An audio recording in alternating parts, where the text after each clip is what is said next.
we have a thing in Fort Collins tonight, Mm-hmm. which is why I wasn't sure if I could do it. Oh, okay. So I emailed one of our friends from Fort Collins. I'm like, can I use your internet connection? And like just geek out over Pride and Prejudice in one of your rooms? And she's like, yeah, cool, come on up. I'm like, you're awesome. Nice. Yeah, so I was just playing this. Oh, you can't really see it very well. No, It's it's that looks like a person it's a talking to game, you. yeah. It's like really bright. That's weird. I would have thought it would have like corrected. Oh, Oh, it sort of mom, corrected a little I bit. am home. Anyway, Mom, that I'm well, that's just where home. I was, but it's a game that just came out on the 3DS, and like I always, the hardest problem I have in any game where you can pick a gender is actually picking like, okay, do I want to be a boy or a girl? And like, and so this one, like I started as a boy, and there's like, a short little opening cutscene, and then I started as a girl, and like the boy and the girl are both present in the cutscene. They just swap roles in the Okay, story sure. when you pick one or the other. And so like I read through it, and I was like, am I reading this different when I play as As the girl than as the boy? what did you decide? I decided that the answer is that I don't think I do read it any differently, but I wonder that still makes me sexist somehow. If you don't read it differently. Right. Well, I mean, I don't know if I can help you, Scott. If doing a thing makes you sexist and not doing a thing makes you sexist, um, I don't know where to go with that. Yeah, I don't know. I'll have to think about it. Like, am I? Well, I worry. Like, am I choosing to be the girl because I'm like girls can be boys too, so I'm gonna have to play the girl even though the default is the boy. Like, is that? I don't I know. mean, I don't know. I think this is one of those places where it's really, really easy to overthink stuff, Probably, and probably, you're yeah. already prone to overthinking stuff. That's probably true. So maybe Yeah, you should reserve that for places where overthinking is helpful. that's okay. I'll reserve that for my programming at work then. Yeah, for example.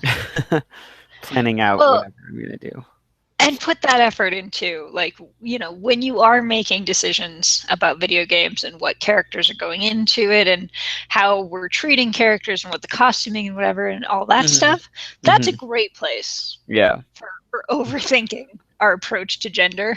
Hmm. The video game's already been made. I feel like it's maybe a little bit late to make activist statements about gender performance in video games. That's true. That's true. Ah. So I only got a few chapters. I got all the way through chapter 11 this week. Cool. There's some good stuff in here, though, There is. because this is a lot of development of Darcy and Elizabeth's relationship. Right. And it's very interesting because like as the reader, like I know that their relationship is developing, and like reading it I can see that their relationship is developing, but like they don't think anything is. Well, I mean, as far as where we are ends with uh, Darcy, after a few moments' recollection, was not sorry for it. He began to feel the danger of paying Elizabeth too much attention. Right. So, I, like, there's a hint there.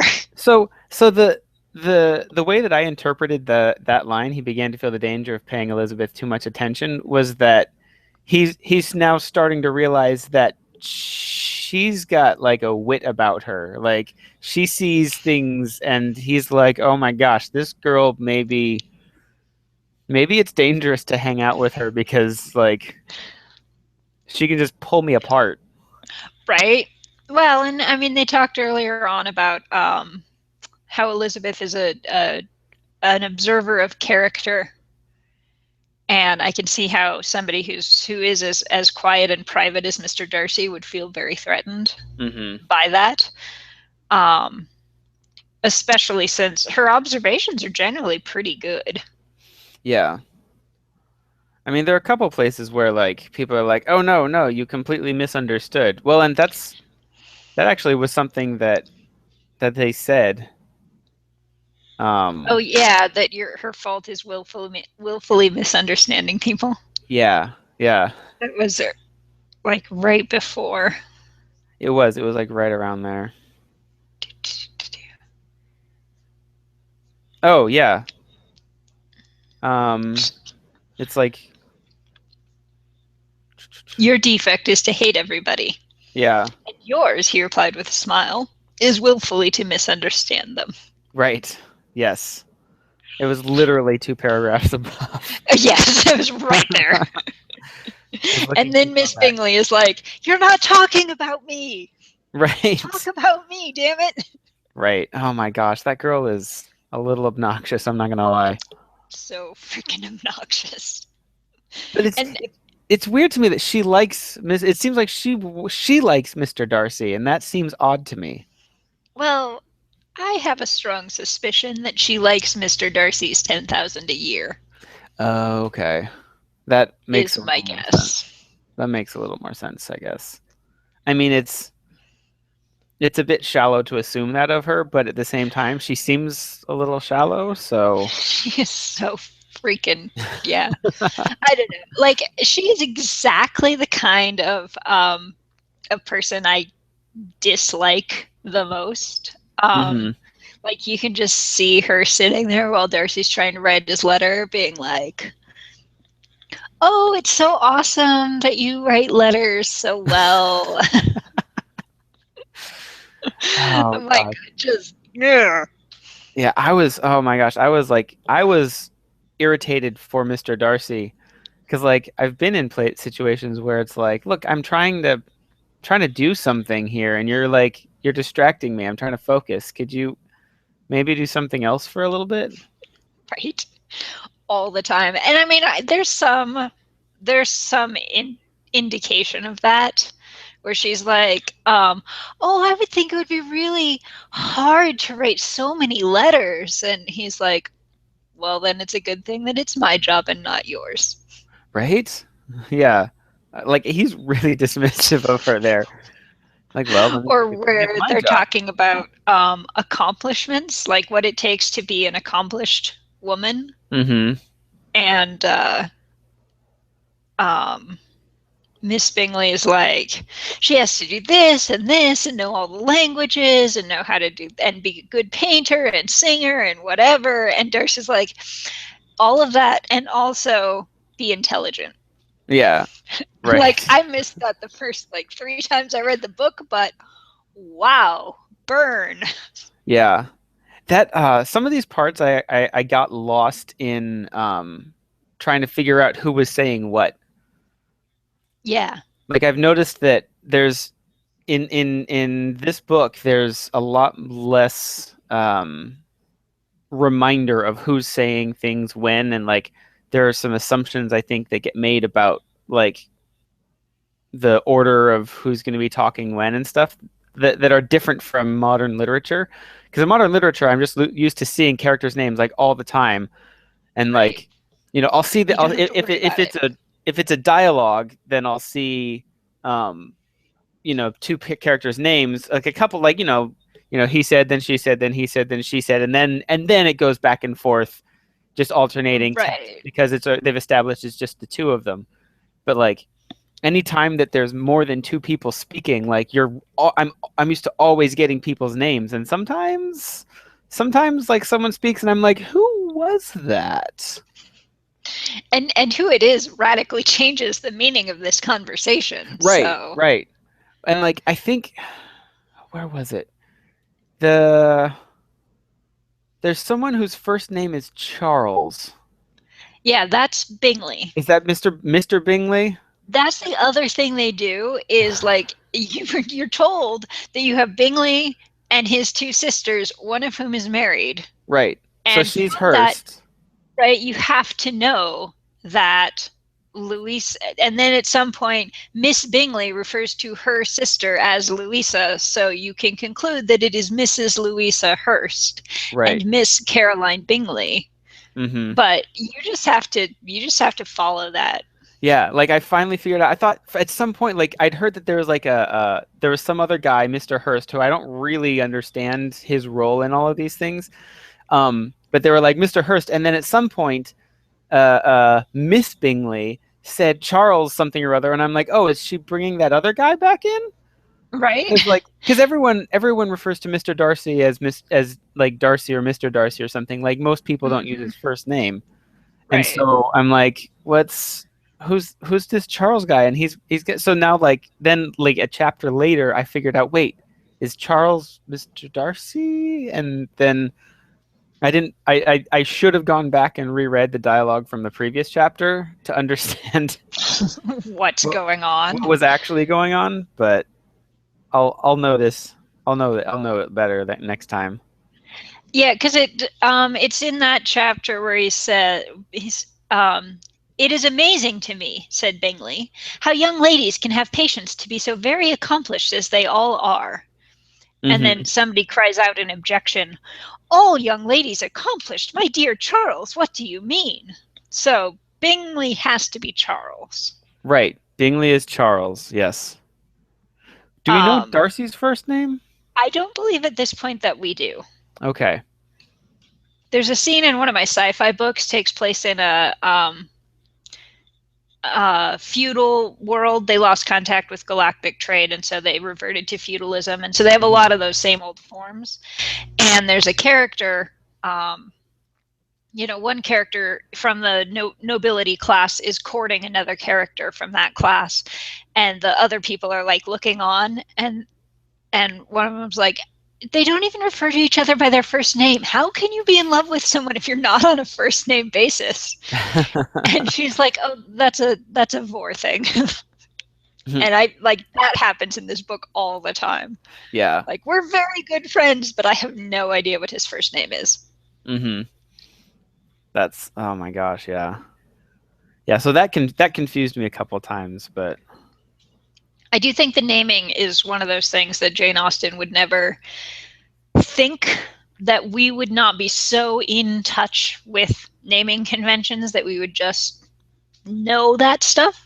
hmm. But definitely the way things have changed. Yeah. Well, and really it's more because of yeah, like the I suspect it's actually quite straightforward and that my complaint from earlier is not a complaint once you know enough to piece out, okay, she said Charles and it's just been talking with like her and Mr. Bingley so that it's probably Charles Bingley, and so now I get that. I put that chunk of data in my head now and I get it. Right. Whereas But nowadays, like I expect to get the character's full name. If anyone's ever going to use both parts of it, I expect to get it, and I expect it right up to front. be like reminded and like have that information put together for me, even in literature. That's it. I remember reading, because I read a bunch of Louisa May Alcott when I was little, and I don't know anything about Victorian naming conventions or Puritan naming conventions or whatever. Hmm. Um, and in her world, like, it was just, there was no wondering what you're going to name the firstborn kid. The firstborn son is named the same thing as his father, and the firstborn daughter is named the same thing as her mother. And that's just how it works. And so a couple of times through the books, like, a character would have kids and they would start referring to the kids by some bizarre nickname that is somehow a relationship, and you're just supposed to know who this person is. Like, Margaret has a daughter, and then she starts talking about Daisy, and just have to know that, of course, obviously, Daisy is Margaret's daughter. Right. Obviously. Because writing Margaret talks to Margaret is a little bit vague in that situation. Well, and that's whoa. And that's why in some cases we have so many nicknames because if you get to the point where you have like a great grandparent still alive, you've got four women with the same name. And Hmm. so you're like, well, we got Margaret, and we turned that into Meg, and we named this one Daisy, and then we need Maggie. Peggy, right? Margaret, Because Meg, Maggie, Marge, maybe. right? Or William was so common. Oh And gosh, yeah. you might have like two, like, if you have a family with two, both of whom have William down that male line, then you like we gotta find we need 8 different names for William, and you end up with And now some you really have weird with stuff. lots of names for William. Hmm. Oh gosh, yeah. I love it's a little bit jarring, but I like how Jane Austen will sometimes switch between which character's voice she's using. Like we get it's and it's probably jarring because we don't do it anymore. Because we're used to like we want to authors nowadays want to like maintain the sense of like suspense, and so they only tell you what one of these characters knows because they only want you to know about that one character's motivations and how they interpret things. Right. And so like that omnipotent voice isn't used anymore, and so I'm not used to it. But like the I like being able to sometimes get inside the heads of the different characters and see what they're thinking, um, especially in things like at the beginning of chapter 8, where the like she's at the house and the Bingley's sisters are talking about how you know terrible it is that Jane is sick and how bad they feel about her, and then like immediately as soon as they're done doing saying that how awful they feel about her, some other thing comes up, and they're like, oh, this other thing, this is really cool, and like it's just really really it's like you clearly don't actually feel bad about this, and it says their indifference towards Jane, when not immediately before them, restored Elizabeth to the enjoyment of all her former dislike. I highlighted that one. I'm like, that is such a fantastic phrasing. It's like, wow, that is like, well, and it says just so much in what is not even like written as a complete sentence. It's like the second half of the idea, and Right? but like it tells you that like it tells you that yes, these girls definitely are not as invested in feeling bad about Jane being sick as they claim to be. And it tells you that Elizabeth now dislikes them, and it tells you that she kind of enjoys disliking them. Right? And that I think is a huge part of relating to Elizabeth, that I'm like, I've had those times when I look at someone and I'm like, maybe you catch them at the wrong moment, and you're you usually just an arrogant jerk, and you hate them, but you catch them at just the wrong moment when nobody else is looking and they look sad, and you're like, oh, damn it, now I'm going to feel sorry for him and start thinking that he has an opinion and a perspective, and oh, so much work. And then they So go much back and easier say to just, something, and you're like, oh, good. Oh, good. yeah, Ooh, thank it was God. just like a temporary thing. Right? It's fine. Yeah, I can go back to hating being around them again. Oh man, that was close. exactly. I think there's a really great example of what you were talking about in chapter 4, where Jane and Elizabeth are talking to each other about Hmm. Bingley and Darcy. And they're talking about Bingley and Darcy, and then they talk about Bingley's sisters, and then Jane is talking on about Bingley's sisters, but it kind of, and Elizabeth is like not convinced that they're as nice as Jane thinks they are. Oh yeah. And then it switches to talking about them like from the omniscient point of view about what they're actually like.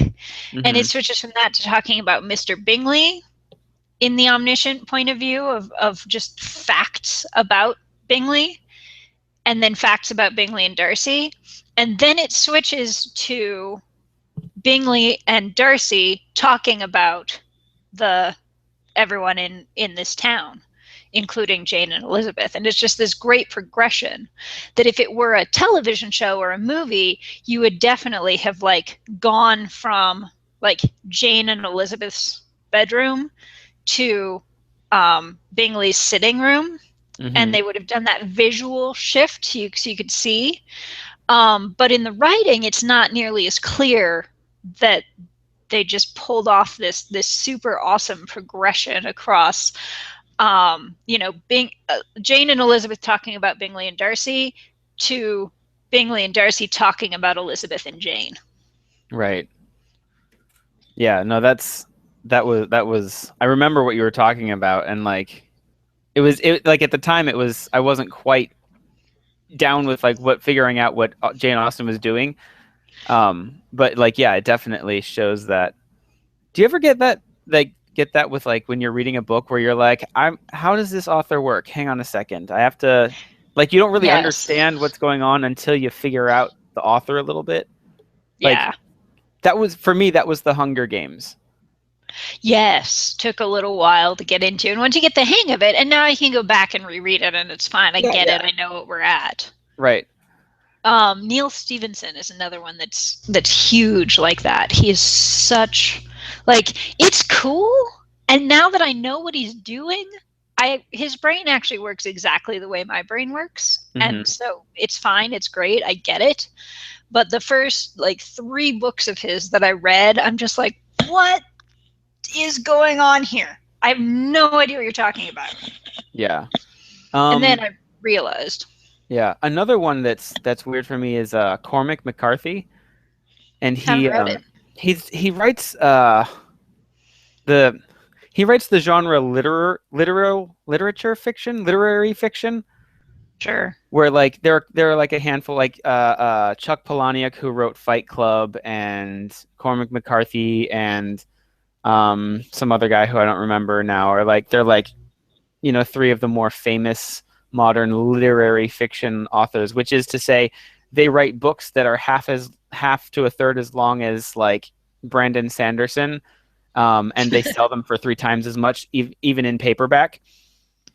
So like Right? the paperback of their 200-page novel is sells for like $16, whereas the Wheel of Time you can get it on paperback for like 6. Yep. So um but Well, and it's basic but like and they're basically, as far as I can tell, they're authors whose work is esteemed as more highly important, or more of more value for examining the human condition, or more philosophical in nature, or something like that. And I mean, with stories like Fight Club and stuff, I get that. They No Country for Old Men was Cormac McCarthy. Um, and and I, as a rule, I just avoid that entire genre. I it's a just little feel like, pretentious. yes, they're so freaking pretentious, and I don't know. And I find a lot of value in the sci-fi and fantasy in terms I of think like so, exploring yeah. the human condition. So, Right. I think it's yeah, it's there's I like sci-fi and fantasy better because it gives me, as a reader and as a writer, because it's National Novel Writing Month now, so I'm a writer for this month at least. Um the once a year. yeah, once a year. It gives me the freedom on both ends to explore philosophical things, social things, political ideas, without having to come up with something that's necessarily realistic, or well researched, because you can invent things yourself about the Right. politics and the technology and the magic or whatever. Yeah. But it's like safe, because it's like this, you're not telling me that I'm wrong, you're showing a story and I get to choose whether or not I think I'm participating in that, or the degree to which it's doing. And so I think it's easier to tell people. I feel like it might be easier to change people's minds through sci-fi and fantasy than through literary fiction. And I think a lot of it depends on what you want to comment on. I think in a lot of ways, Gene Roddenberry said that the whole point of doing something in a setting so far removed from the one he was writing in was to talk about the things that are truly universal human aspects, right? Hmm. Um, Whereas, I mean, Jane Austen is definitely commenting particularly on things that are true of England in this particular time in small country towns for women. Like it's definitely a specific thing. And not that there's not some generalities there, right? I mean, obviously, Miss Bingley is still with us, Right. uh, and Elizabeth Bennet is still with us. Hmm. But it's not making any attempt to talk about anything general. Right. Yeah. No, Um, I just wanted to come back because the thing I actually wanted to say about Cormac McCarthy yes. is he doesn't use quotation marks in his books. Mm, He writes the books, and he has dialogue and everything, and he just it's like he when he writes the book, he just like he disabled the quotation key on his keyboard so that it never works. It never does anything. So like even like it's sometimes difficult to go through and be like, okay, is someone saying this or is someone thinking this? Is this right.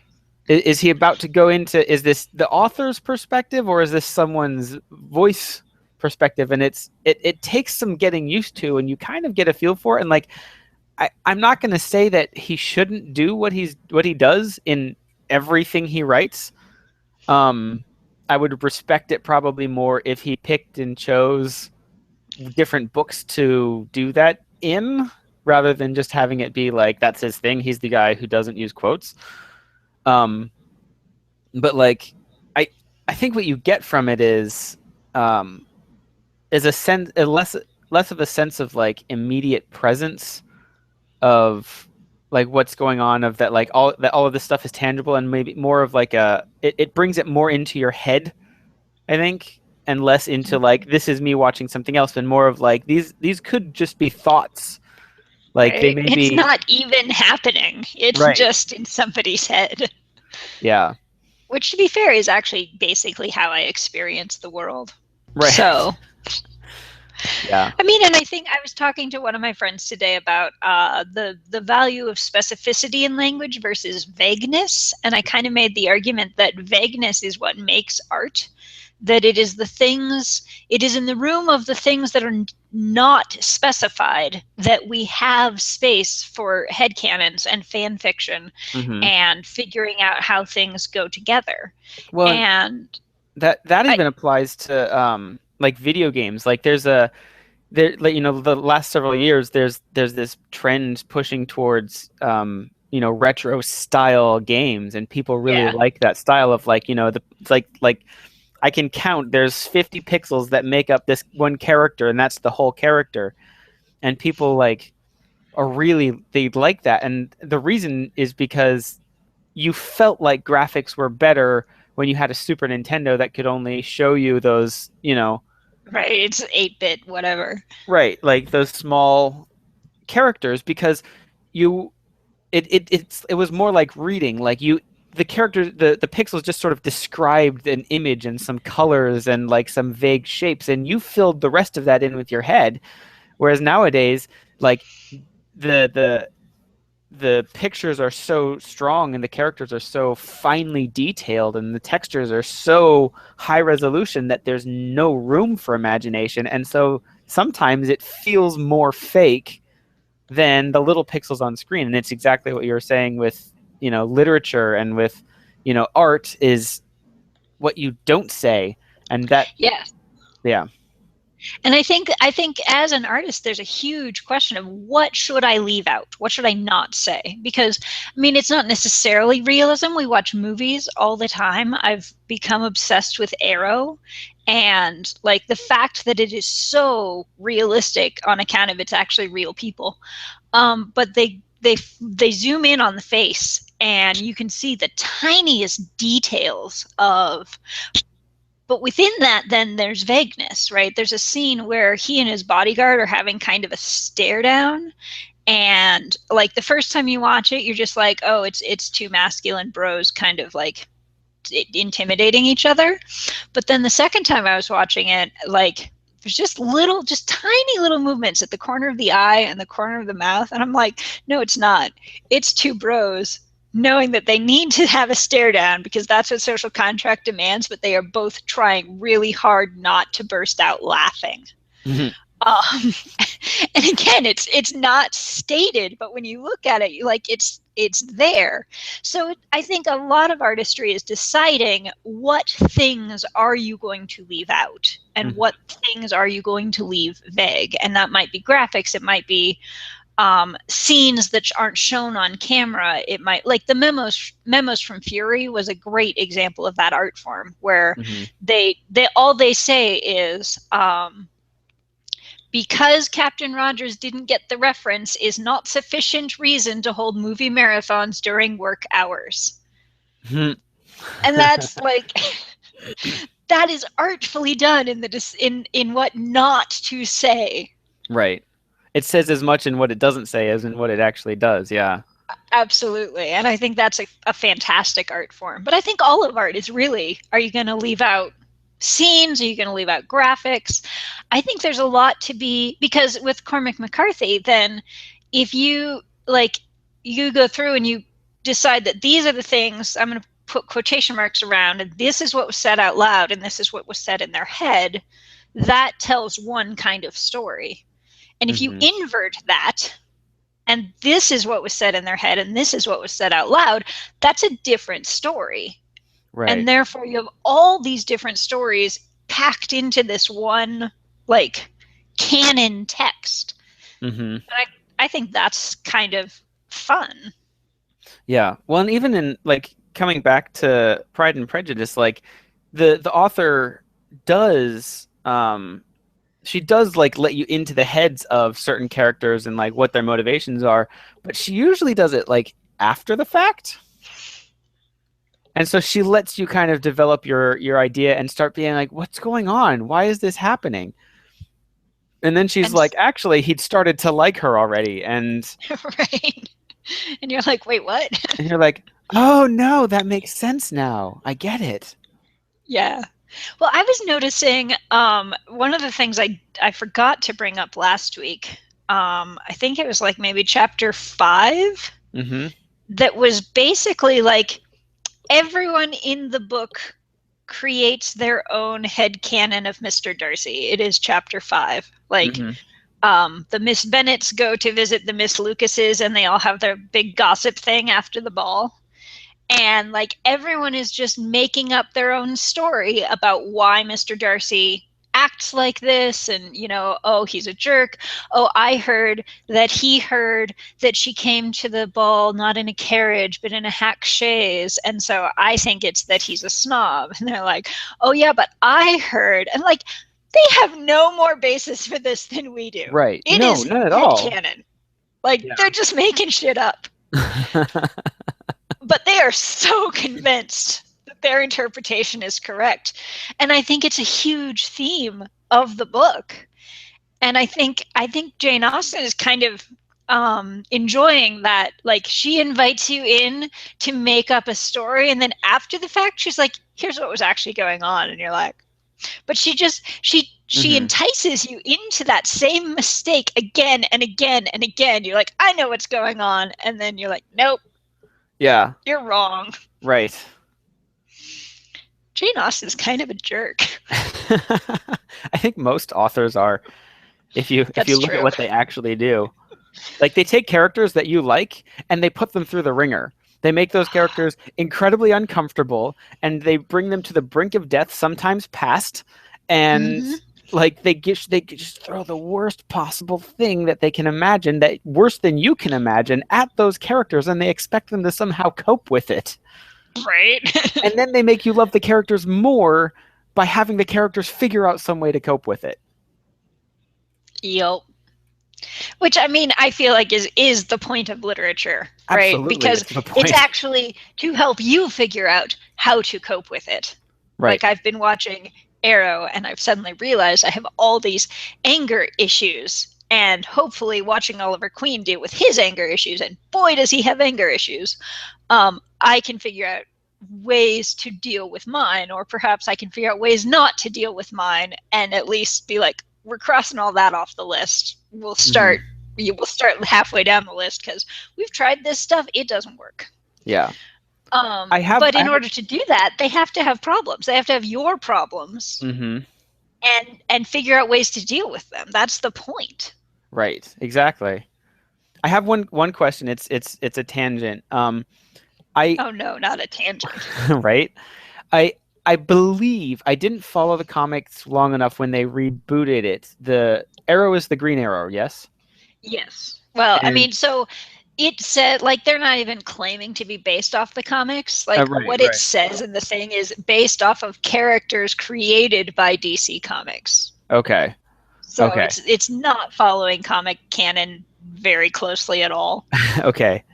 I was going to ask because I think in the comics that they rebooted a few years ago that they took the route where the guy, I don't remember his real name, but the guy who's the Green Arrow is actually gay. And I was wondering if that Huh. was in the show, if they'd brought that into the show or not. No, in the show, he has been so far exclusively heterosexual. Okay. Um, he might turn out to be bi, but actually, my biggest complaint is they have this thing where he's not like every every plot line he has this motivation to do what he's going to do, like save the city, blah blah blah, and there's a woman in danger, and I'm like, Oh, okay. guys, that doesn't have to be. Just like there's men do things for reasons other than women. Maybe you don't All the know time. that, All but the time. It almost as much as women do things for reasons other than men. I mean, right, and maybe you're not aware of that, but yeah. no, I think that would be a way cool, like, alternate universe or Hmm. interpretation. Yeah. I did watch the first episode of Supergirl last night. What did you think? I so I I get like emotionally attached to superhero stories, I think. Sure, yeah, yeah, Um obviously.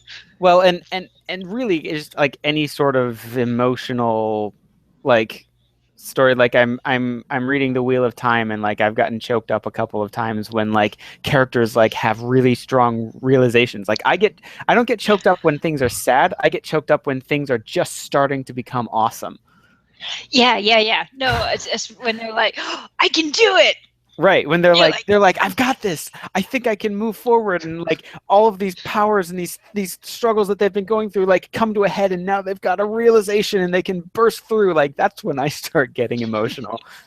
Um and so like there were a couple of spots when watching Supergirl that I started getting like a little bit emotional in that sort of a way where it's like the did you see it? no, Adam did, Okay. and he didn't care for it much, but Like so the story of Supergirl is that she is Superman's cousin. She's actually his older okay, cousin. Um okay, because he was sent from Krypton when he was a baby, and then she was sent like almost immediately afterwards to follow him to take care of him as a okay, child. But then her pod got lost and took a little bit longer getting to Earth uh, than Superman's did, and so she arrived after he'd already grown up and become an adult. Which, when you're talking about intergalactic faster than light travel, she doesn't sure, have to yeah, get too lost in order to, it right, could yeah. have No, she gone got a little bit lost and showed up 18 years too late. Like, right. yeah, Like that's not actually that big of a mistake in terms of faster than light travel.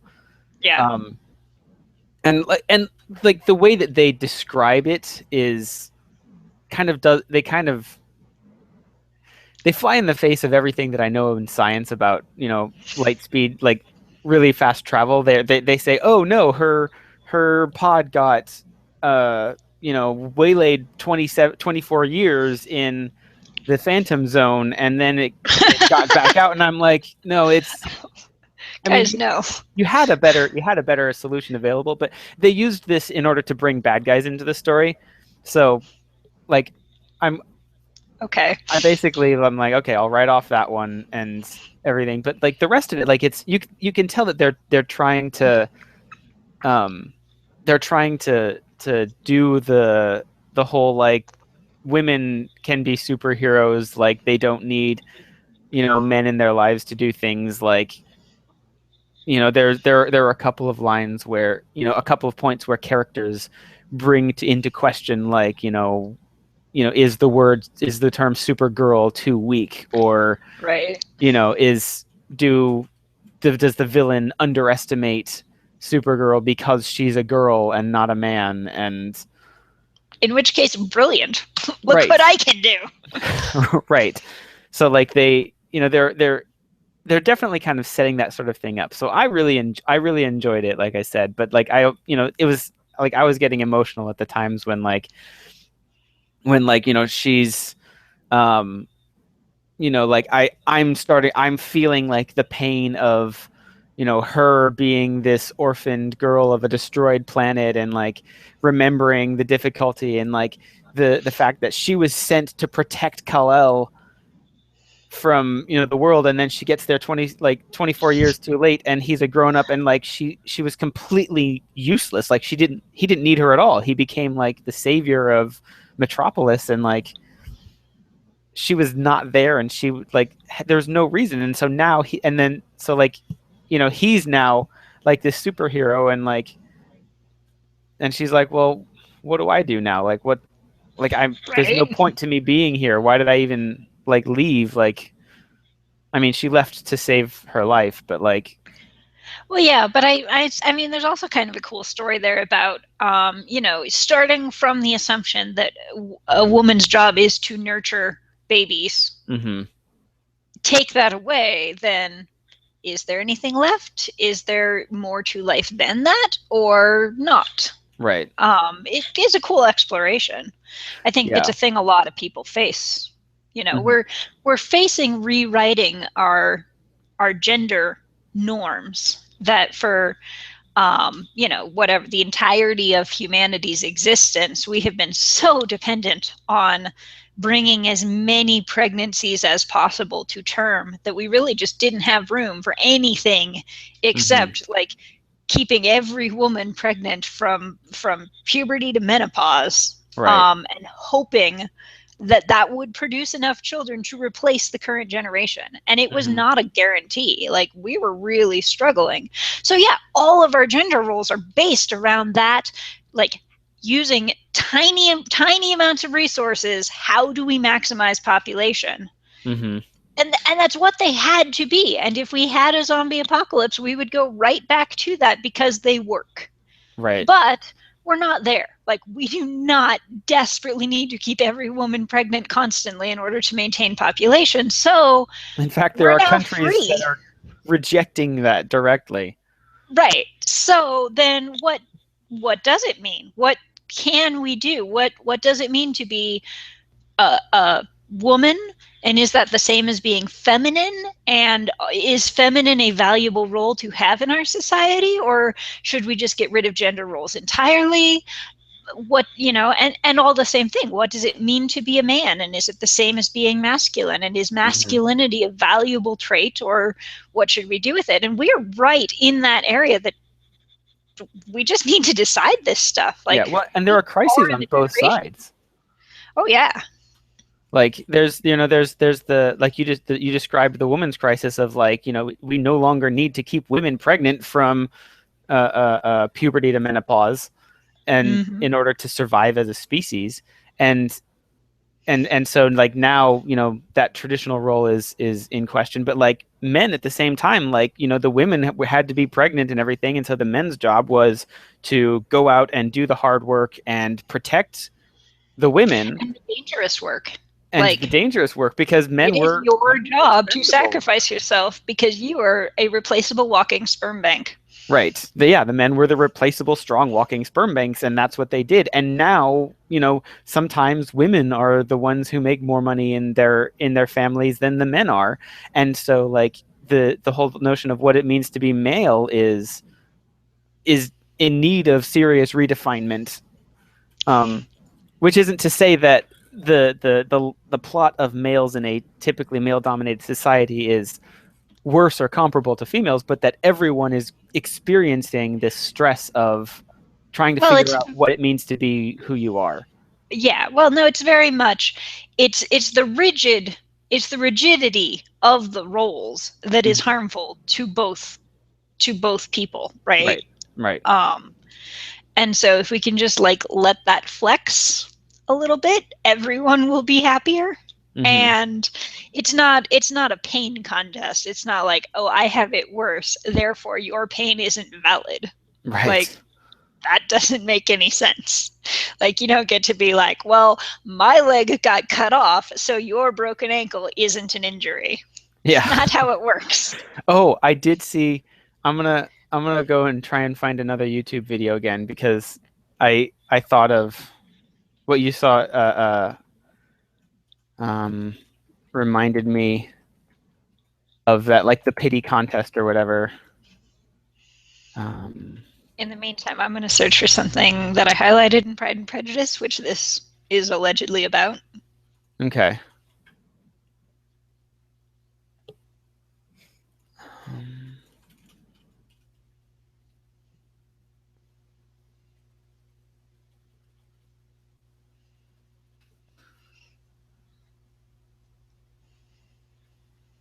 I really liked the line when Elizabeth, the first night that she's over at Netherfield, and Jane finally gets to sleep, and it seems to Elizabeth rather right than pleasant that she should go downstairs. And I'm like, that is exactly how I feel about going right. to parties. Let's see. I think it was the people who did the activewear video, so I'm gonna look up them. Oh, and the awkward conversation when Mrs. Bennet comes over. Oh my goodness, she's so awkward. I feel so bad for Elizabeth. Okay, it's girls one upping. I'm gonna try and do the YouTube video thing again.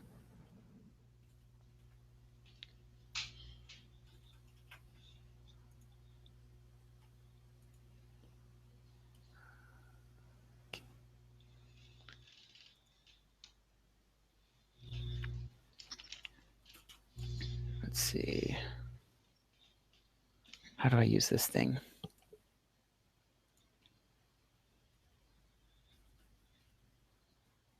You could add videos to the play.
right?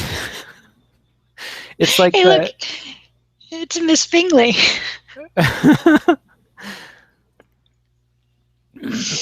yeah, no, I love that.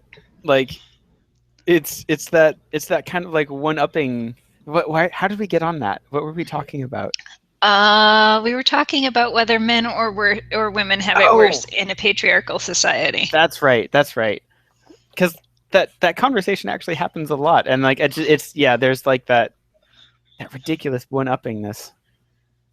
But I feel Like, like go ahead. well, yeah, like patriarchy sucks for everybody. Can we just like agree to that and Right. move on and stop it? How's that sound? That's yeah. That sounds all right to me. But yeah, no, like the like there's a whole lot of like that thing that we just saw like that happens like a lot in this book too. Yes, it Like really does. like they're talking about the library in Yes, like buying this Pemberley. the Pemberley place, yeah. And like that was I was still lost at who was saying what back in chapter 8. Um Yes, but it yeah, where he's like, because Mr. Bingley is pretty much basically happy with who he is, and he's right. like, you know what? I wish I was the kind of person who reads, but I'm not, and my library's not that impressive, so deal Yeah. with it. And there's where was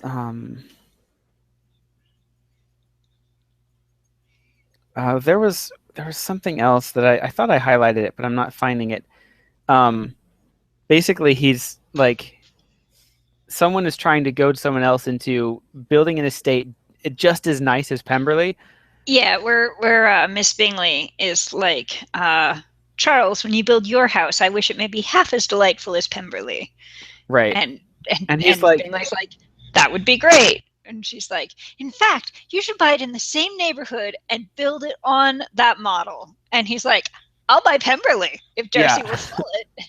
And she's right, like, I am speaking of possibilities, Charles. And she's like, I think it was more likely I could buy it than that I could build one that would suit you. right. Yeah. But yeah, yeah. Oh gosh. And every time Darcy is like, I like this thing, then Miss Bennet is like, I like that thing more. Right. Oh my gosh. What was the one where she's like, I think a ball would be much more rational if people would talk instead of dancing. And Charles is like, it might be more rational, but it would be less like a ball. Oh, hang on. Someone's trying to get into my house. How bizarre.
That's odd.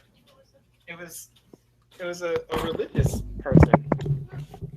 It was like it was someone from like another religion like asking if we were interested in hearing about God and stuff. Huh. It was Here I weird. was I was hoping he was asking if you'd ever heard of the Church of Latter-day Saints. That would have been awesome. That would have been awesome, but there's a very good chance that that that missionary might have spoken more better English. That's probably true. I through eavesdropping, I managed to determine that the language you were speaking was Japanese. Yes, yes. I'm very proud of myself for that. Yeah. Yeah, no, that was weird. That was weird. You don't usually get a lot of door-to-door callers out here, I don't think. But I guess, proselyters got to proselyte. So, what were I'm we not talking sure that's a word. about? Proselytizers got to proselyte. Yeah, Proselytize. I think you're making things up. I'm looking through highlights for things that Mm-hmm. I mean, I'm pretty sure this is like the entirety of um, Elizabeth and Darcy talking to each other until the incidents in London. Yeah. Oh no, this absolutely. Like their And there's entire relationship is in these 4 chapters. and I think as I recall, these 4 chapters are reproduced almost verbatim in like every movie adaptation that there's been. Like Probably. they're so critical, which is a little sad because I didn't highlight that much in them. I was just like, oh, yeah, they're talking and there's Well, some but craziness going on, but you could sit and you could really talk about like every single conversation, like what the significance of it is. mm-hmm. Um, that the very first night when she comes down, and like that's the first time other than the ball where Darcy was just miserable and just walking around like this is the first time they've had any chance to know anything about each other. Yeah. And like the very first thing he finds out about Elizabeth is she likes reading books. Yeah. Well, the very first thing he finds out is that she is willing to walk 3 miles to see her sister. But Well, like the yeah, second there's thing is that she likes reading books. mm-hmm. You And could as I kind of recall, like, he liked that she was willing to walk 3 miles to go and see her sister. so Bingley said that it to walk 3 miles or 4 miles or 5 miles or whatever it is above her ankles in dirt and alone, quite alone. What could she mean by it? It seems to me to show an abominable sort of conceited independence. Yeah, I And highlighted that one. I'm like, what does that even mean? And Bingley says, it shows an affection for her sister that is very pleasing. Yeah. And then she says, I am afraid, Mr. Darcy, that this adventure has rather affected your admiration of her fine eyes. And he says, they were brightened by the exercise. Yeah. So, yeah, I mean, he wasn't, because she Um, said, you wouldn't want your sister to behave like that. And he says, certainly not. And she takes that to mean, I think no woman should ever do that. But, like, knowing more about Darcy than evidently the person who lives in a house with him, I think that he thinks he would never want his sister doing it, but he thinks it's kind of cool in yeah. Elizabeth. Mm-hmm. Yeah, which is interesting. Darcy is really complicated. He's like he thinks it's cool that Elizabeth would do that, but then he wouldn't want his sister to ever have to do that. Well, but we don't know why. Right. Like Darcy is very specific when they get into the argument later on about because Darcy says if you decide to leave, you will leave in 5 minutes, and that's a horrible thing about you. But if somebody said you should stay, you would stay for no reason. And Mm-hmm.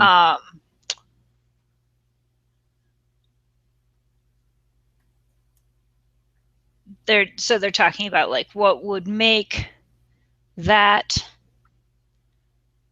it depends on the situation. What if he said this? What about that? And Bingley's like, Why can't I find it? Yeah, well, Dude, there it is. at first, And Bingley's like, let us yeah. hear all the particulars, not forgetting their comparative height and size, for that will have more weight in the argument, Miss Bennet, than you may be aware of. Like, which says to me that Darcy is very, like, specific. He's one of those people that'll get hung up on, like, if you say something lasts 5 minutes and in fact it lasts 5.5 minutes, then he'll be like, well, something that lasts 5.5 minutes is a very different situation. Right, that's And completely so, different. Like, right, when she says, would you want your sister doing that? He doesn't hear, is it wrong for any woman to do that? He mhm. hears specifically, would you want your sister Georgiana to do this thing? Right, which is very, very different. Like, he probably didn't even want Elizabeth to have to do that because that meant that Jane was sick. Right. Well, and certainly if we're talking specifically about going to visit a sick sibling, he really doesn't want his sister out to walk 3 miles to visit a sick sibling, because that would mean that he is sick. Right, Guess exactly. what he doesn't want to have happen?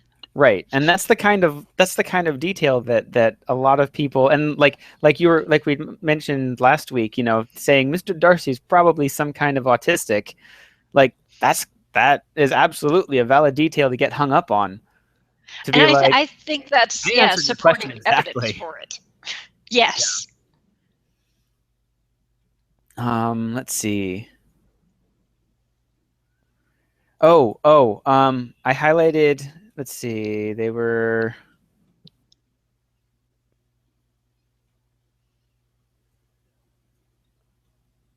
Oh, okay. So they were talking about Elizabeth after she had left, I think. Probably. Um, and then let's see what was going on here. I highlighted this and I liked it. I just want to set it up properly. Oh, okay. Miss Bingley says Elizabeth Bennet is one of those young ladies who seek to recommend themselves to the other sex by undervaluing their own. And with many men, I Yes. dare say it succeeds. But in my opinion, it is a paltry device, a very mean art. And so, like, which is funny because that's exactly what she's doing at the time. Right. The instant yeah. Well, But and I really like, and Darcy says, undoubtedly, there's a meanness in all the arts which ladies sometimes condescend to employ for captivation. And then I love this line. Miss Bingley was not so entirely satisfied with this reply as to continue the subject. right, she was losing the fight, and so she changed the subject or Which gave she up. does all the time. Right. Oh my gosh, she does all the time.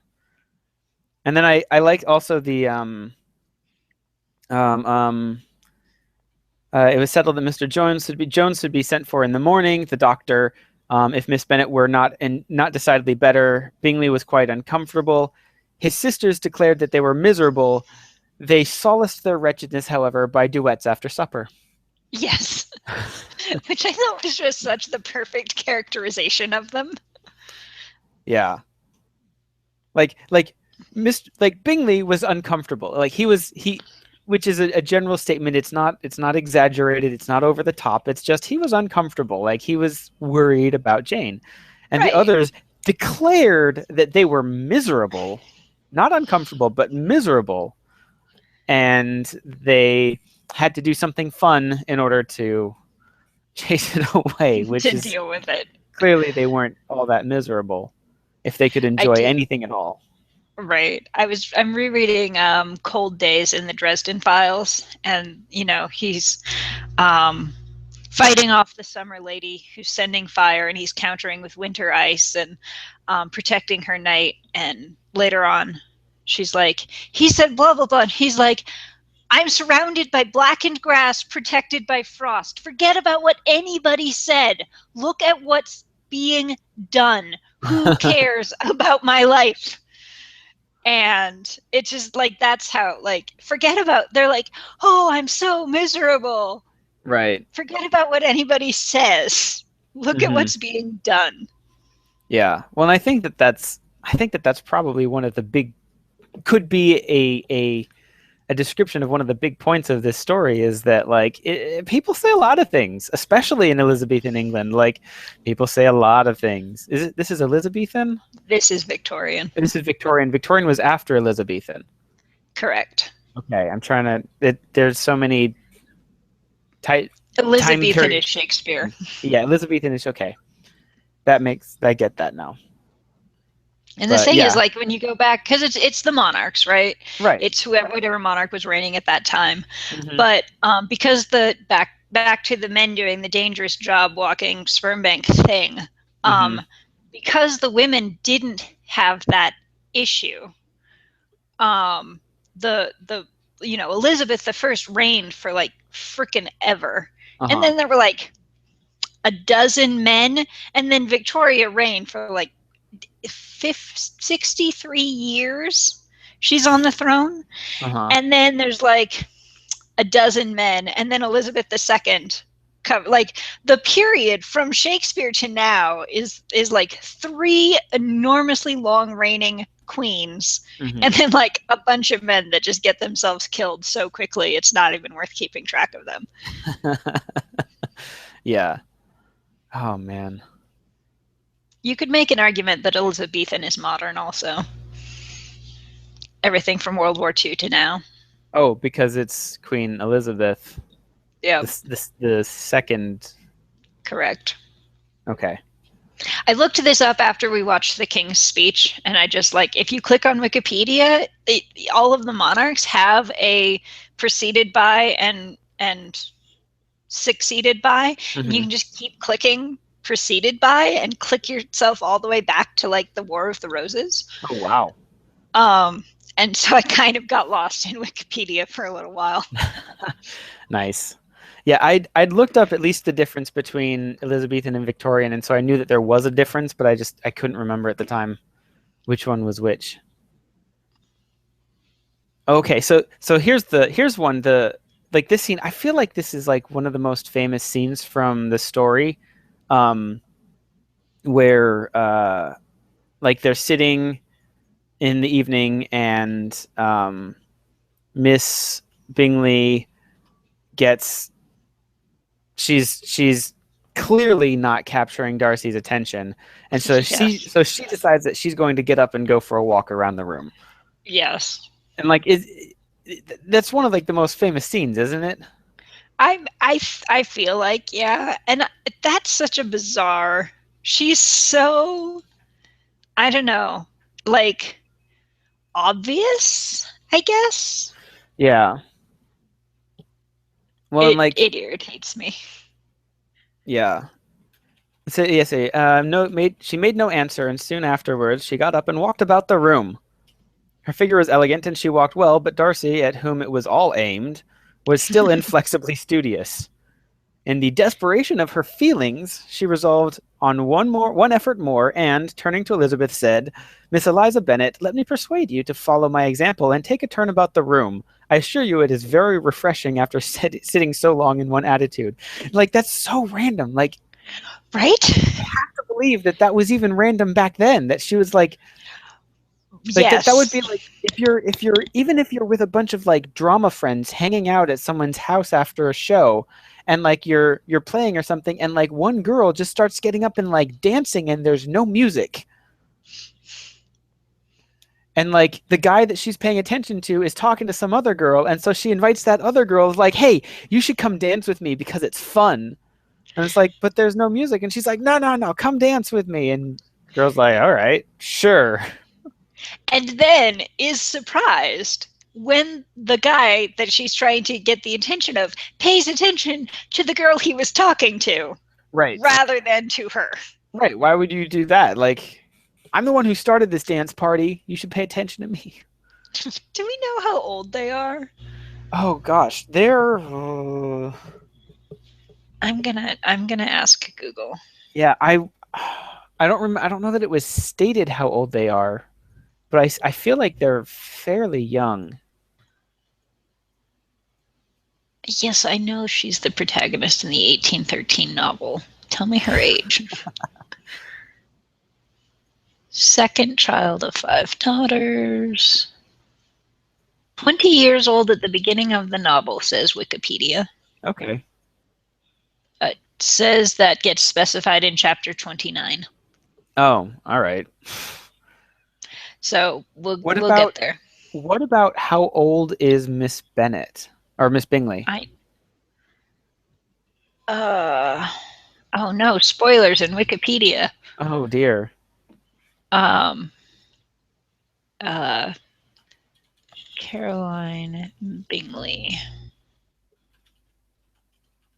Because I feel like she might be younger. Redirect from Mr. Bingley. Oh. Main characters.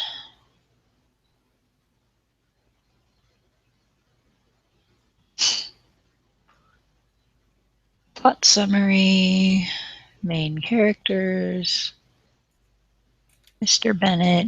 Mr. Bennett is an awesome character. We don't get enough of him in these chapters. I know.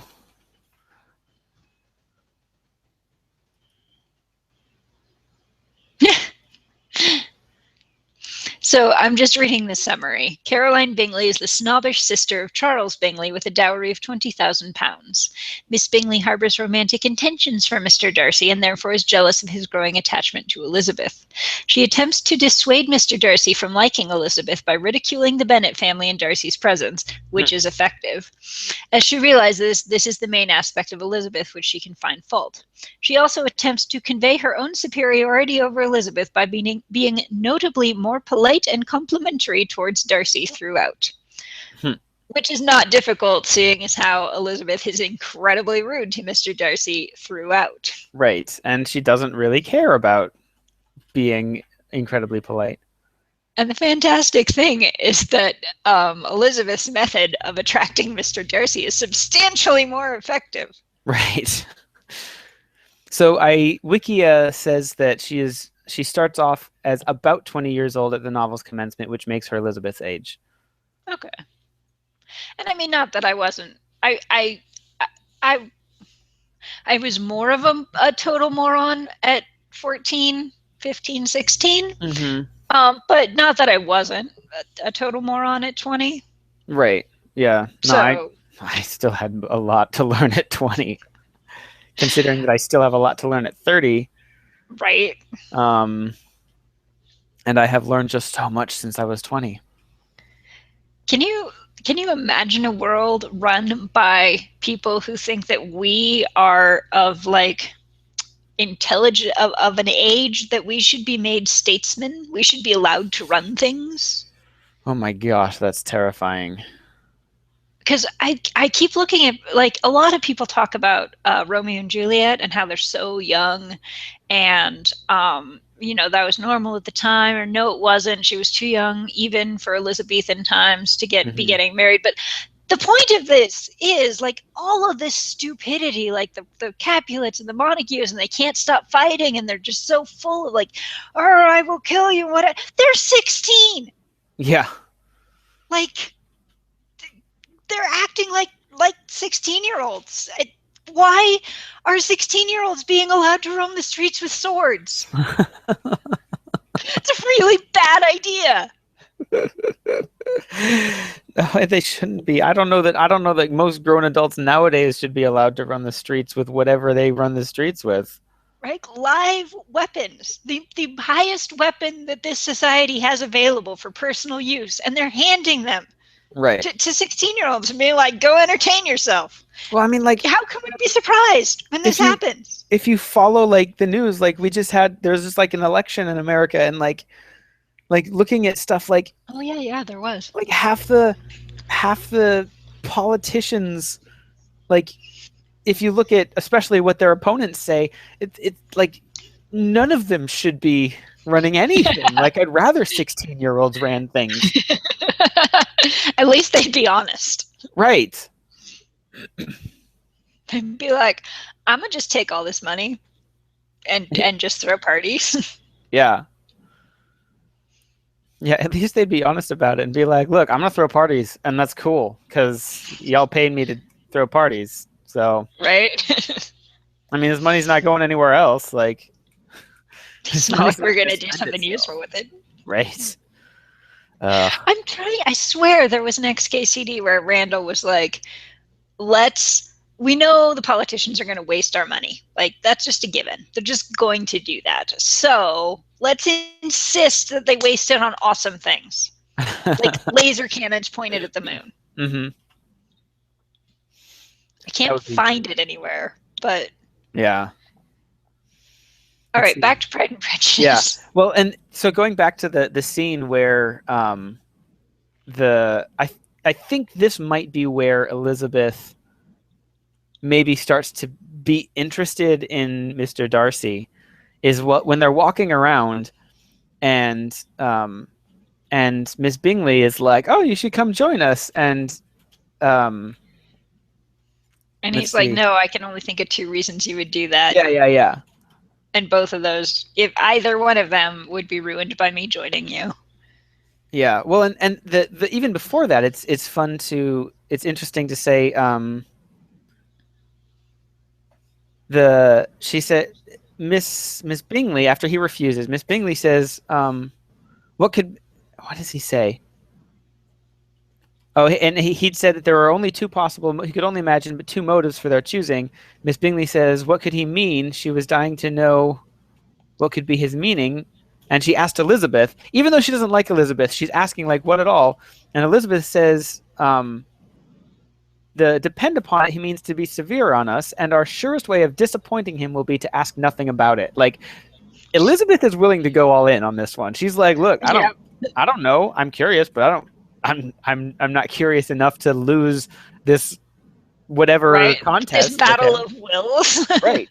He left it hanging. I'll leave it hanging because I know he wants to talk about it. That is very true. Which I feel that's definitely something she learned from her father. Yes. Yes.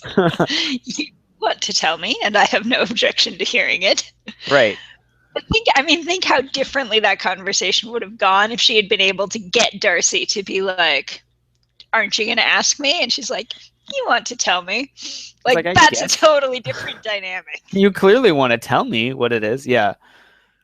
But then Miss Bingley, to her discredit, just can't hold it in anymore, and she has to ask. And then yeah, what you'd said is you either chose this method of passing the evening because you are in each other's confidence and have secret affairs to discuss, or because you are conscious that your figures appear to the greatest advantage in walking.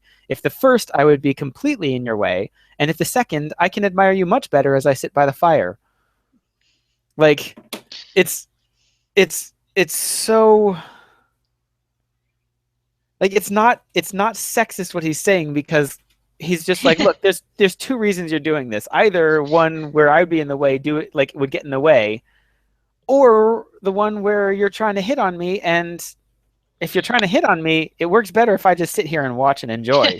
So And there's a couple different ways you can read that. Like mm-hmm. there's the way where he is a little bit like leering, kind of, where he's like, yeah, I can check out your figure a lot better from back here. Yeah, the one where like Right? he should have a beer and like his hand tucked into his like waistband or something, Yeah.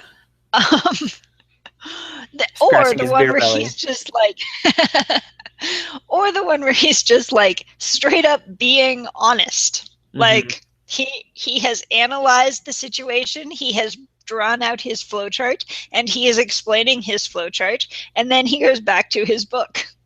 Right. Which he completely misses the third option, which is to say that now that they have his attention from having walked around, she wants his like interaction. She wants to have a social interaction with him. And I think like it tells you kind of everything you need to know about Darcy, that the possibility someone wants to talk to me never crossed his mind. Right, right. That like people always have their own reasons for doing stuff, and that they generally don't involve me. Right. Which Which is, is I mean, a little sad, to be it is a honest. little sad, but like I mean, I think I know you enough that like we've both been there. Like it's like Oh, these yeah, these people are absolutely. hanging out. Like why were they? why are they talking to me? Like, I don't. What are they? They're No, doing I their definitely what? I had a friend I absolutely had to say outright, like, I'm really sorry. I just don't know how to handle people liking me. Like, I have a lot of tools for people not liking me. I Mhm. know what to do with that situation. I actually don't know what to do with people who like to hang out with me. So I'm Right. sorry this is awkward, but I don't know what to do with it. Right. Yeah. I'm that way about taking compliments. So Yes. like growing up, like I played flute in high school, and like at church they want you to get up and do performances or something, and it's like, okay, fine, I can play, so I'll look at this piece of music, I'll play it in church and everything. But then people would come up to me, they'd be like, and they would thank me for it, and I'd be like, why are you saying this to me? I know I played and you were there, and I don't. Why do you have to tell me that you enjoyed it? Like, can't you just have enjoyed it? I don't understand. Yes. It well, because I think you were the one that posted a couple days ago about um sticks and stones will hurt my bones, insults hurt me, compliments make me feel awkward. Right. I'm Yes, just a that was mess. Go me. away. Yes, that I reposted that one. Like, yep, that's me. Yeah. Yeah, that is a little sad that the possibility of somebody actually enjoying his conversation. But I mean, I'm sure that most of the time, and I mean, just like we are, he enjoys getting into details and talking about like what would happen here and doing this really intellectual stuff. Hmm. And most people don't like that. So Right. he Well, and doesn't talk to people. as we can clearly tell that he's an introvert, because like at the parties and stuff, he's like, I just want to go, I don't want to be here. And as we know of introverts, there's a tendency to dislike small talk, Yes. which is Which all is all Miss there is here. right. That's all Miss Bingley wants to do is talk to him about how many letters he must write, and how he must they must there are all of his letters so delightfully long, and like, Right? Has your sister grown very tall? And right. And like, it's like stuff he's like, I don't, why did none of this matters at all? Like, he's writing a long letter stop full of talking. stuff that matters, and she just wants to talk about how long his letter is and how good he is at making the shapes of his letters look so elegant. And it's like, and so like he's, I suspect that he assumes that they don't want to talk to him because they're doing something as needless as walking around the room while talking. Right.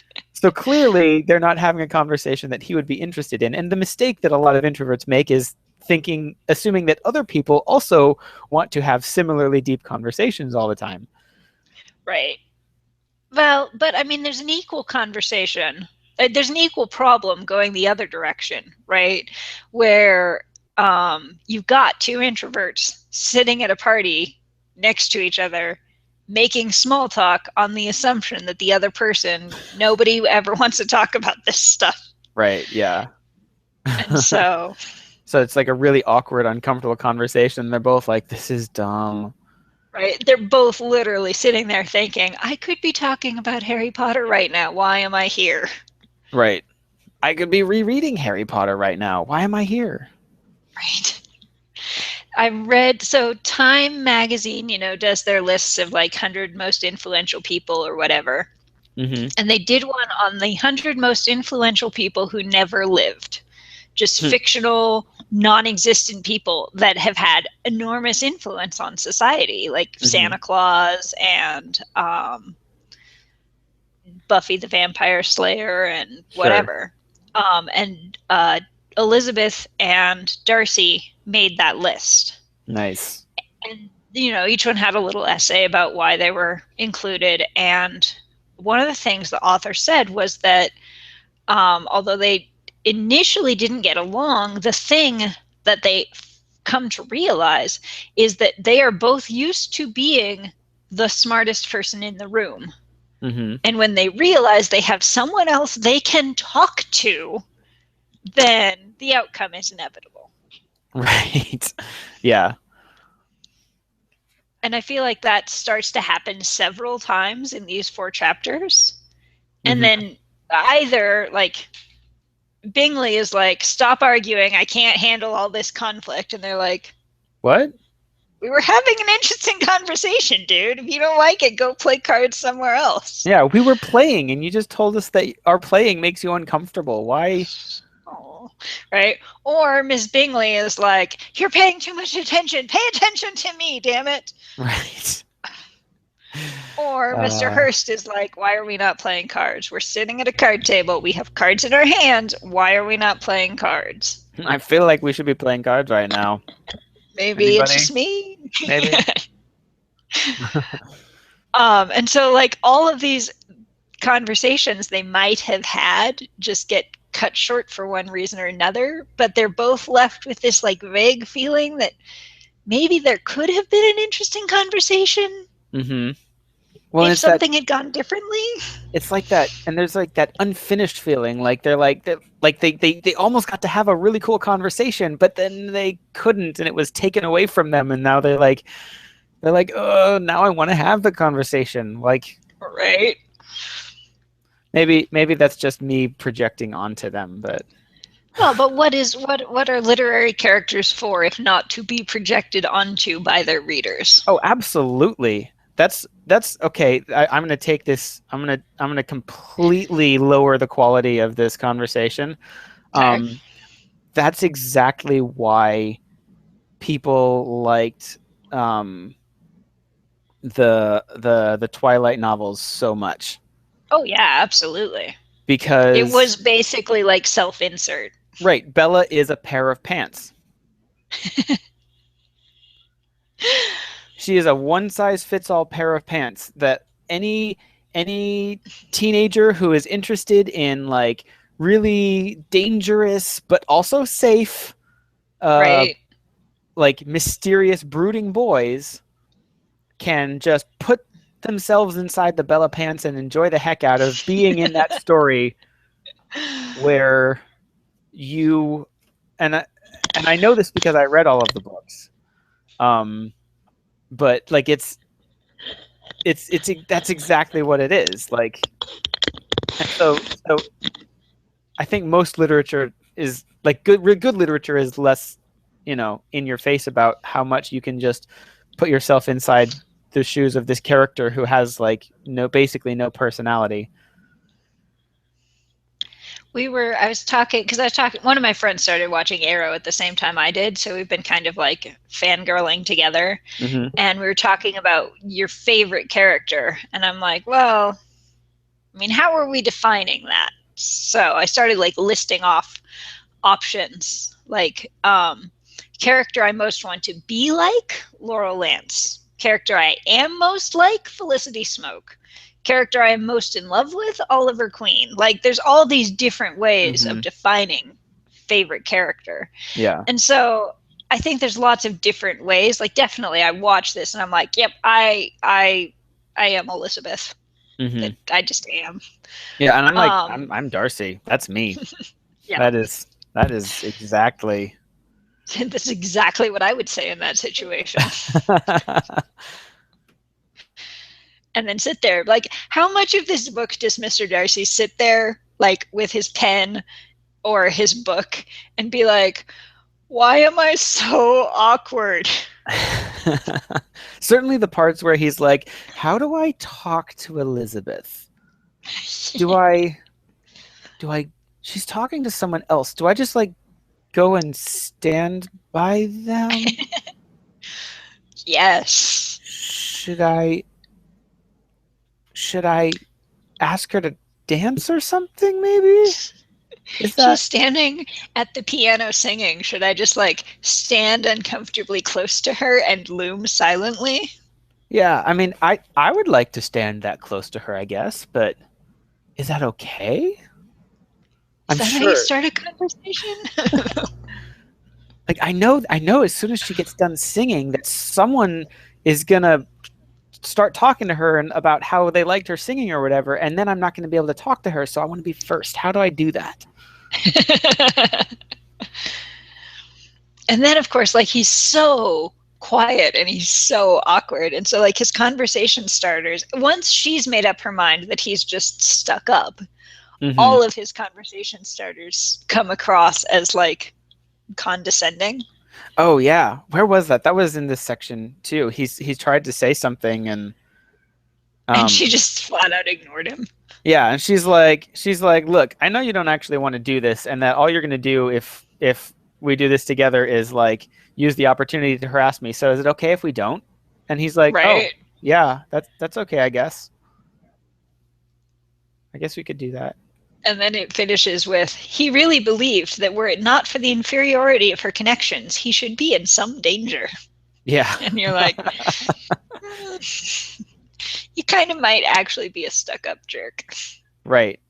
Well, and like, is that and like the every time I see in danger in terms of like a love story, I think of in danger as like in danger of falling in love. But I think this is actually like in danger of like she would spread the word to the higher up social connective people that he's a jerk. That is also a possibility. like I like because I interpreted it, the first way, mhm. but Yeah, like it's interesting to and it's also interesting to see how much we put our own society onto this like the way that we would say things, some of which may actually have been influenced, like things that we interpret because of how language evolved after this book and because of this book. right. It's like when they first made the Lord of the Rings movies, and they had that first time they cut to Sauron's fortress, and literally I'm sitting in the theater and I thought, are you kidding me? Like, basalt stone walls over a moat of lava. This is so done.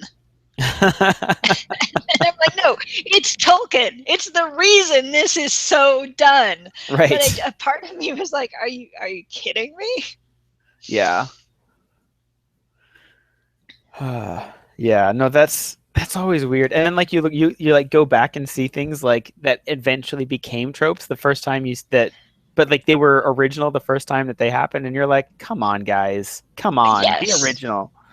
Right. Jekyll and Hyde did that. There's a fair amount of Shakespeare that you're like, really? Yeah. But at the time it was original and new probably. Right. Well, Or and it captured our mind for a reason, right? right. People are like, yes, that is a thing. Mhm. Yeah. I like the example though of the Sauron's castle though. It's I like, come just on, really? Really? You couldn't my come up with something more original for the castle? right, and then I'm like, no, brain, it's not how it works. But Yeah. I definitely thought that. It's like, wow. Yeah. That's funny. Okay. I thought I got everything that I'd highlighted. Let me see if there was anything that looks like crucially important. So the right towards the end of what we've read, where they said, where Darcy says, there is, I believe, in every disposition a tendency to some particular evil, a natural defect which not even the best education can overcome. And she says, and your defect is to hate everybody. And it's like, wow, burn. Yeah. And he says, and yours, he replied with a smile, is willfully to misunderstand them. And like that's it. That's their relationship right there. Yeah. Then Miss Bingley says, stop talking to each other. Let's play music. Right. And that's their relationship right Right. there. And like that's like everyone's faults right there in the section where we're talking about everyone's faults. Yeah, I think it's really well done. Yeah. And then, yeah, I don't think they talk to each other again until London. Yeah, let's see the I don't know. I don't it looks like the next chapter they're still at the manor, but it's a short chapter and that they could be they're gone from there and then yeah, they're back to Mr. Bennett, so she's back home. So yeah, And like then we there's have the whole Mr. Collins plot line. oh gosh, I hate that one. But I think it's really important for the purpose of the books. It absolutely is, and I'm it's just like flipping through, like just scrolling, and I just stopped at chapter 15, which starts Mr. Collins was not a sensible man. uh oh gosh, it isn't. All right, let's tell me how you really feel, Jane. Yeah,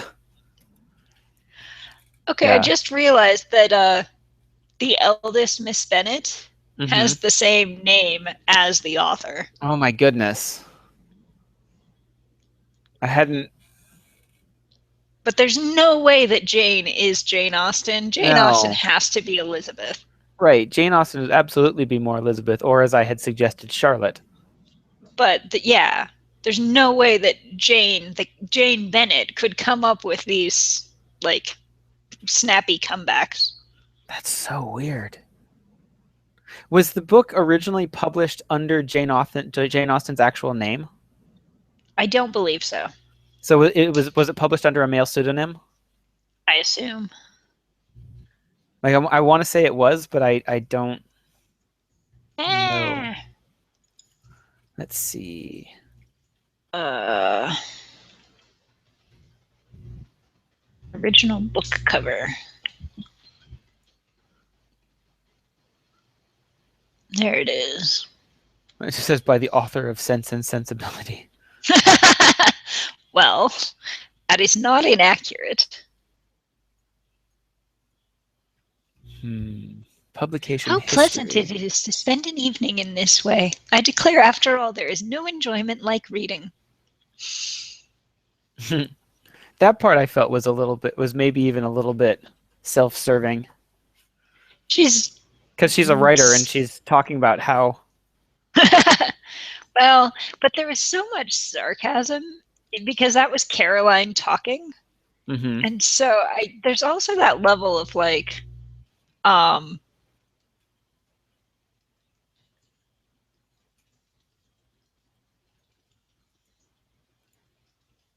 I can't talk and type at the same time. Yeah. Like because Caroline is just saying this. She's like, I shall be so miserable if I don't have an excellent library. Hmm. Mr. Darcy with the excellent library. Right. Yes. No. I will be miserable if I'm not with you by extension. According to y.org, it was originally published under the author's name, A Lady.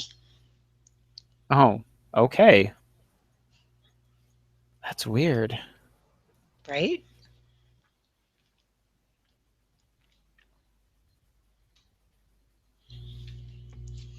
Hmm. Anyway, so yeah, I mean, I could see if she wasn't going to publish under her real name, I could absolutely see the reason to put her real name into the story somewhere sure, as like which a apparently stamp or she did. claiming or something. Yeah, but that is like nowadays it's like really. It'd be like if Right? Robert Jordan had put someone named Robert as a main character in Really? his books. It's like what? Why? Yeah. Why are you doing that? Yeah.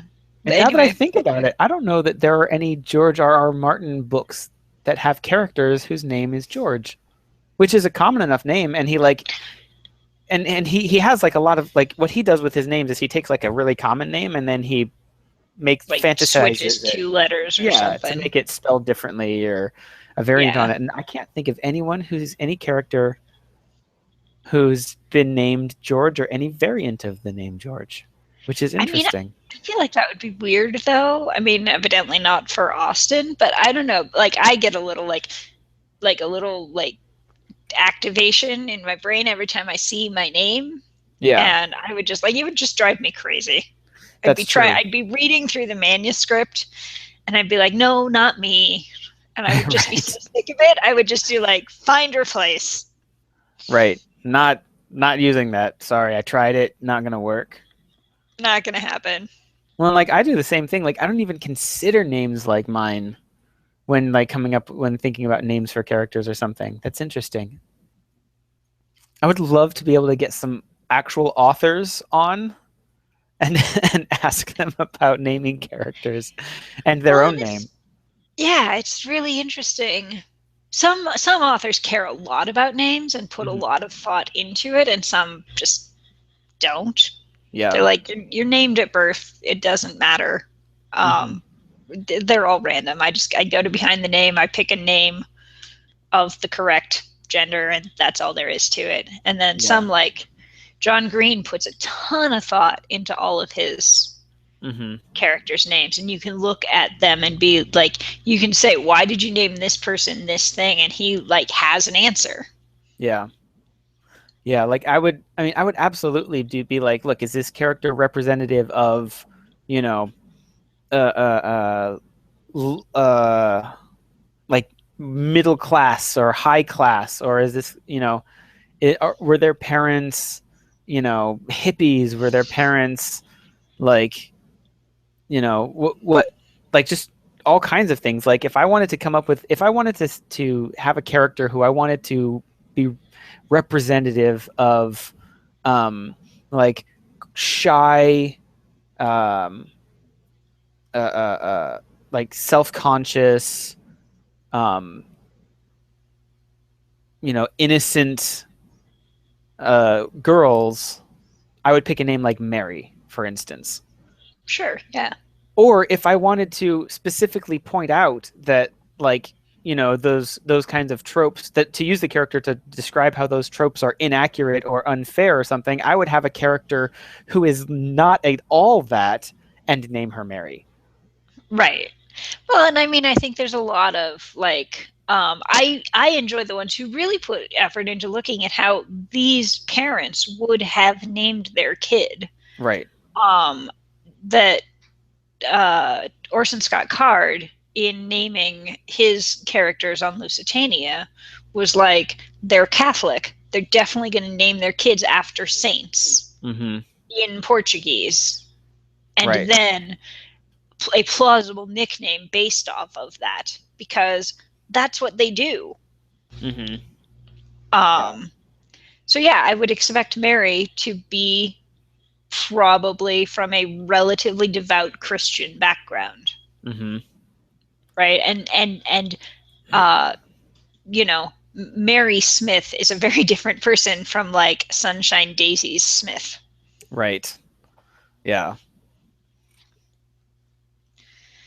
So, do we want to call that good? I think that's probably good.